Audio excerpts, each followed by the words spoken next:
ಕಾಫಿನಾಡು ಚಿಕ್ಕಮಗಳೂರಿನ ದತ್ತಪೀಠದಲ್ಲಿ ದತ್ತ ಜಯಂತಿ ಸಂಭ್ರಮ ಮನೆ ಮಾಡಿದೆ. ಹೀಗಾಗಿ ಮುಂಜಾಗ್ರತಾ ಕ್ರಮವಾಗಿ ಜಿಲ್ಲೆಯಾದ್ಯಂತ ಪೊಲೀಸರು ಹೈ ಅಲರ್ಟ್ ಘೋಷಿಸಿದ್ದಾರೆ.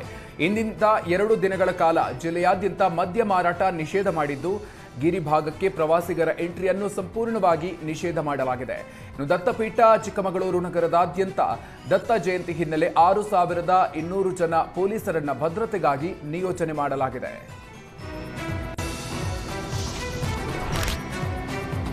ದತ್ತಪೀಠದಲ್ಲಿ ದತ್ತ ಜಯಂತಿ ಬಿಜೆಪಿ ನಾಯಕ ಸಿಟಿ ರವಿ ದತ್ತಮಾಲೆ ಧಾರಣೆ ಮಾಡಿದ್ದಾರೆ. ಹೀಗಾಗಿ ದತ್ತ ಭಜನೆಯೊಂದಿಗೆ ಮನೆ ಮನೆಗೆ ತೆರಳಿ ಭಿಕ್ಷಾಟನೆ ಮಾಡಿ ಪಡಿ ಸಂಗ್ರಹಿಸಿದ್ದಾರೆ.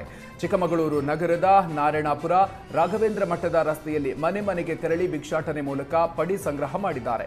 ಭಿಕ್ಷಾಟನೆ ಮಾಡಿ ಸಂಗ್ರಹಿಸಿದ ಪಡಿಯನ್ನು ನಾಳೆ ಇರುಮುಡಿ ರೂಪದಲ್ಲಿ ದತ್ತಾತ್ರೇಯರಿಗೆ ಅರ್ಪಿಸಲಿದ್ದಾರೆ.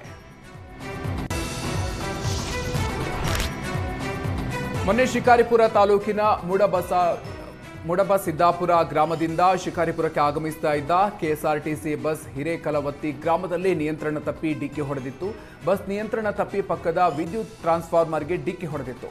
ಬಸ್ನ ಟೈರ್ ಪಕ್ಕದಲ್ಲೇ ವಸ್ತು ಸ್ಫೋಟಗೊಂಡಿದ್ದ ಅಪಾಯ ಕಡಿಮೆ ಆಗಿತ್ತು. ಅದು ನಾಡಬಾಂಬ್ ಅಂತ ಅನುಮಾನ ವ್ಯಕ್ತವಾಗಿತ್ತು. ಸ್ಥಳಕ್ಕೆ ಧಾವಿಸಿದ ಶಿಕಾರಿಪುರ ಗ್ರಾಮಾಂತರ ಠಾಣೆ ಇನ್ಸ್ಪೆಕ್ಟರ್ ಪಾಟೀಲ್ ಪರಿಶೀಲಿಸಿ ಅದು ಹೊಲದಲ್ಲಿ ಬರುವ ಕಾಡು ಪ್ರಾಣಿಗಳನ್ನು ಬೆದರಿಸಲು ಹಚ್ಚಿದ್ದ ಗರ್ನಲ್ ಪಟಾಕಿ ಅನ್ನೋದು ಗೊತ್ತಾಗಿದೆ.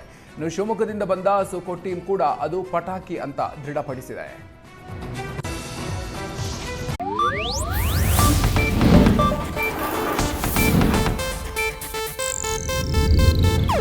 ಇದು ಏಷ್ಯಾನೆಟ್ ನ್ಯೂಸ್ ನೆಟ್ವರ್ಕ್ ಪ್ರಸ್ತುತಿ.